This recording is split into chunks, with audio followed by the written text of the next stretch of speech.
Hi friends, welcome all of you to the class of herpes simplex virus infection. So when we think about herpes simplex infection, we may get confused with the other infections which are having similar symptoms. Then here this herpes simplex virus comes under the category of ulcerative vesicular and bullous lesion. We all know the other categories are the red and white lesions that we discussed yesterday. They are the candidiasis, leukoplakia, lichen planus, like that kind of diseases. They are the lesions of the oral cavity. But this is the ulcerative vesicular lesions. It is like a vesicle type of lesions. So we will discuss which all are they. In that, again, it is divided into the acute multiple lesions and chronic multiple lesions. Multiple lesions means many ulcers will be there, and acute and chronic. Acute means it's a sudden onset. Chronic means those ulcers will be there in our body for a longer period of time. So this acute are the herpes simplex virus, varicella zoster, the chicken pox, and those kind of ulcers are there in our body that occur suddenly. They are the acute type. Cytomegalovirus, Coxsackie virus, all these are the acute type. Then the chronic type is these ulcers are there in our body for a longer period of time. That is like a pemphigus, pemphigus vulgaris, and all the categories based on that. So today we will discuss the herpes simplex virus infection. So we need to know that the herpes viridae family of virus are there. So this HSV comes under this kind of family. So the herpes viridae family virus, which include HSV1 and HSV2, HSV1, these are the infections that above the waist. So the ulcers occur on the mouth, all are the HSV1 because that occurs above the waist, and below the waist are the HSV2. We will discuss this HSV1 today. Then the varicella zoster virus, cytomegalovirus, Epstein-Barr virus, this oral leukoplakia which is caused by the Epstein-Barr virus, and these all comes under the herpes viridae family of virus. Then we will say that it is of the herpes type. Then we will discuss this HSV1 now. The common sites are the oral mucosa, genital mucosa, eye. These all are the sites of this herpes simplex virus infection. When we talk about the clinical manifestation, this is called as the primary gingivostomatitis. This portion is really relevant and important. There are a lot of questions have asked related to this topic, especially in AFK. So you need to thorough with this area, primary gingivostomatitis. So most cases of primary HSV1 infections are subclinical. So, what is subclinical? Which denotes a disease which is not severe enough, because they that symptoms will not be that severe. That is a subclinical. So this primary gingivostomatitis is basically subclinical type. That is not a readily observable symptoms. Then this occur mainly in children and teenagers, especially 6 months to 5 years of age. When we know that our children, when they go to school and all, when they come back, if they talk about these kind of ulcers or anything around the mouth, we have to be careful with and suspect with this disease, which is very common. It is highly contagious too. So the highly contagious disease is the primary gingivostomatitis. Then 1 to 3 day viral prodrome of fever, loss of appetite, malaise, myalgia with headache, nausea. These all symptoms will be there for this kind of lesions. Then there are these fever and loss of appetite, malaise and all can be seen in other lesions also.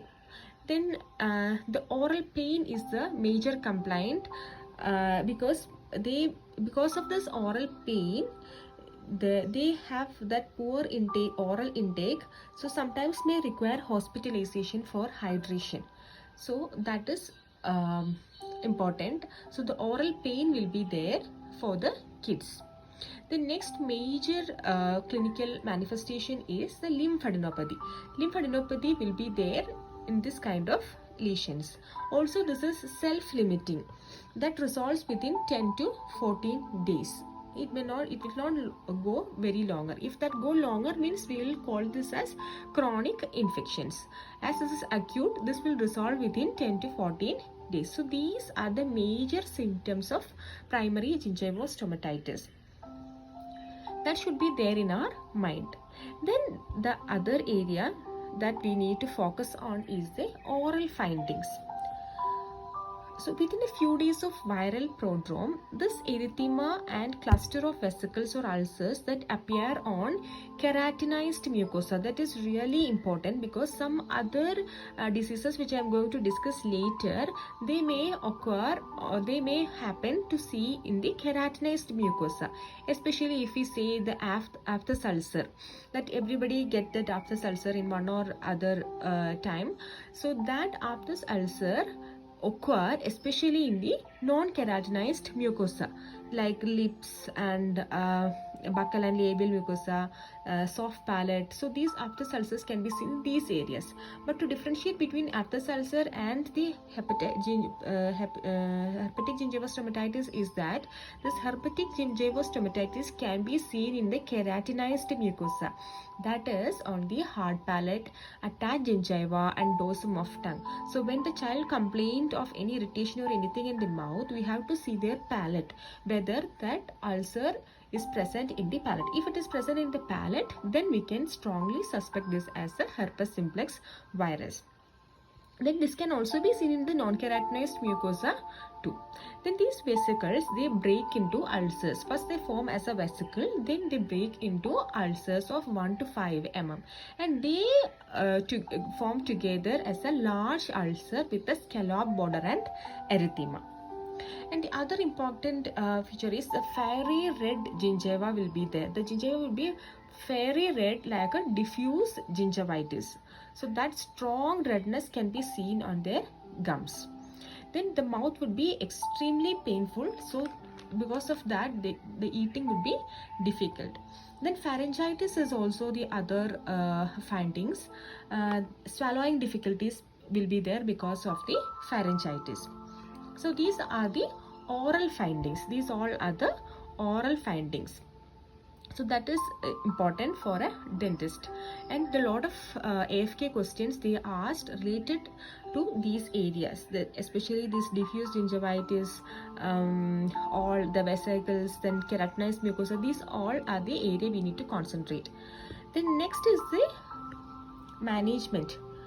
Next is the management of primary gingivostomatitis. The main management is the pain control. They will be having pain, so we have to control the pain.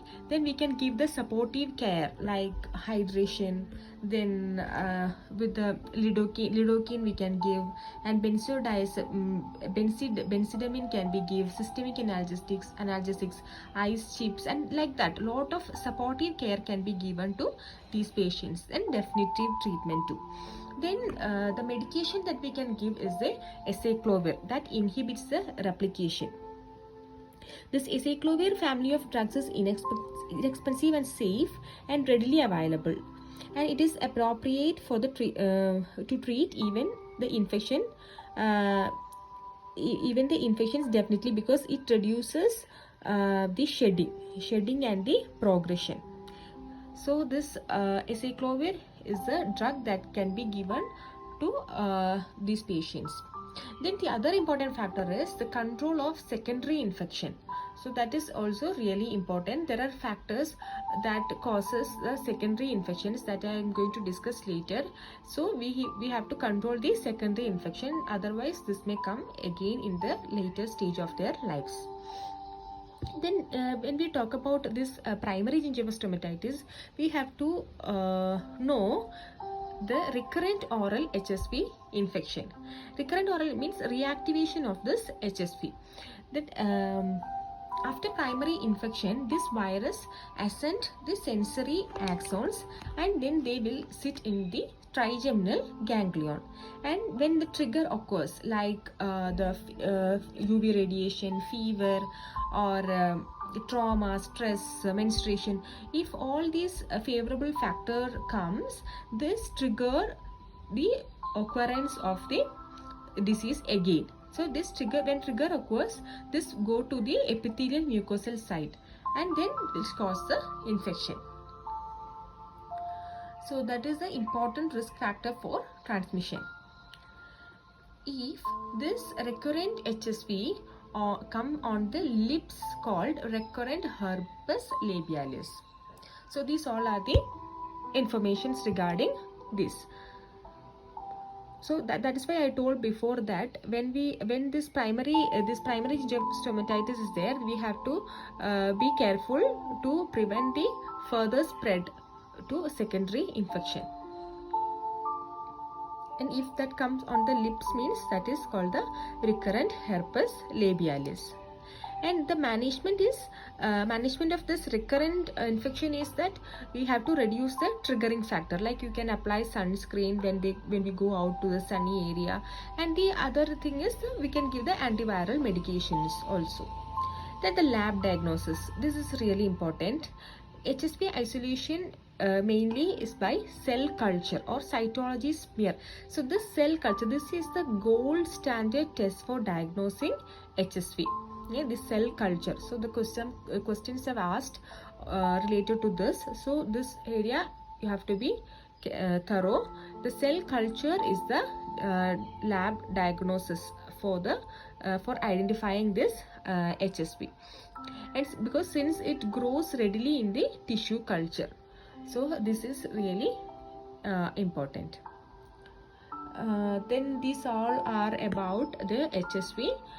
Then some of the questions I'm going to discuss, because these all are the questions which I sorted out from the AFK released question bank. So this would be helpful for you. The first one is, which of the following is contagious? That I discussed now. The primary herpetic gingival stomatitis is contagious, because pemphigus will not spread, and recurrent after stomatitis also that will not spread, and necrotizing ulcerative gingivitis also, that is not a contagious disease. So the contagious disease in this 4 is primary herpetic gingival stomatitis. Then second one is, treatment of primary herpetic stomatitis should include topical steroids, application of dilute hydrogen peroxide, cauterization, control of secondary infection. I told you just now that control of secondary infection is the treatment, because steroids we cannot give, because steroids can be given to the lichen planus patients, that kind of immunosuppressive disease patients. Antiviral is the medication for primary herpetic stomatitis, so this is not the answer.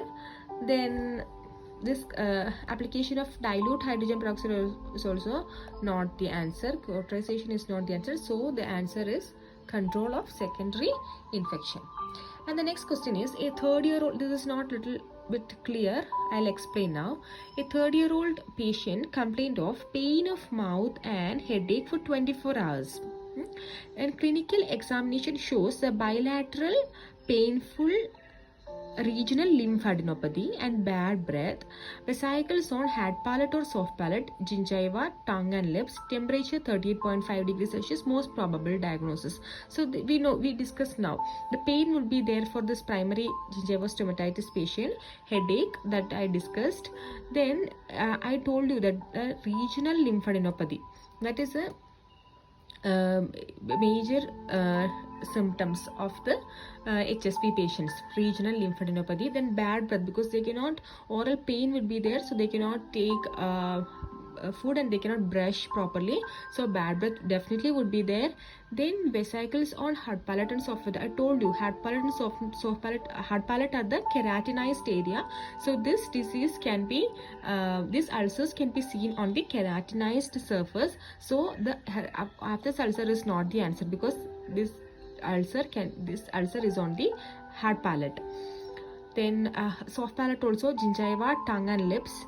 Then temperature is definitely where we discussed that fever would be there. So when we sort from this means definitely that is answer is primary herpetic gingivostomatitis is the answer. Hand foot mouth disease means that ulcers, vesicles will be there especially on the palm and the feet. So that is not the case. Then the next question is, patient with primary herpetic gingivostomatitis should not receive which medicine? The answer is prednisone, because that is a corticosteroid. As I told you now, steroids cannot be given to the primary gingivostomatitis patient. Next is primary herpes simplex virus infection usually occurs after the age of 20. No, that occurs commonly in children and teenagers, especially 6 months to 5 years. It has a slow onset. No, it is acute type, so it comes suddenly. Maybe subclinical. That is true.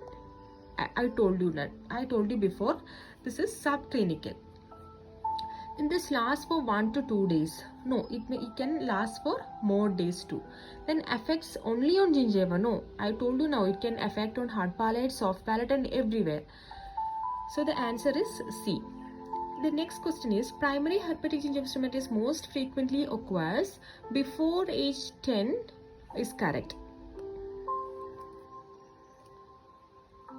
Before age 10, not between 10 and 20, not between 20 and 30, not after 30, not at any age. Then the next is, the most likely diagnosis for a child with painful fiery red diffuse gingivitis is primary herpetic gingivostomatitis, because diffuse gingivitis, so gingiva, that we have to focus. The aggressive periodontitis means it has gone to the periodontium. So if that focus on the gingiva means that this is the answer. And of course not the after stomatitis and idiopathic fibromatosis. And next is, the exfoliative cytology can be of value in diagnosis of definitely herpes simplex.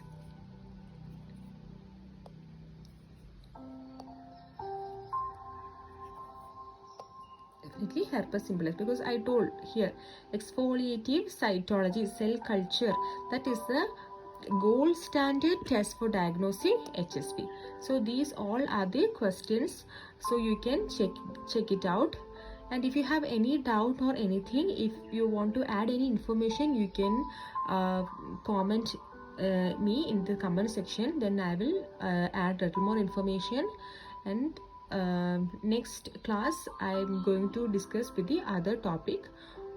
Thank you everyone.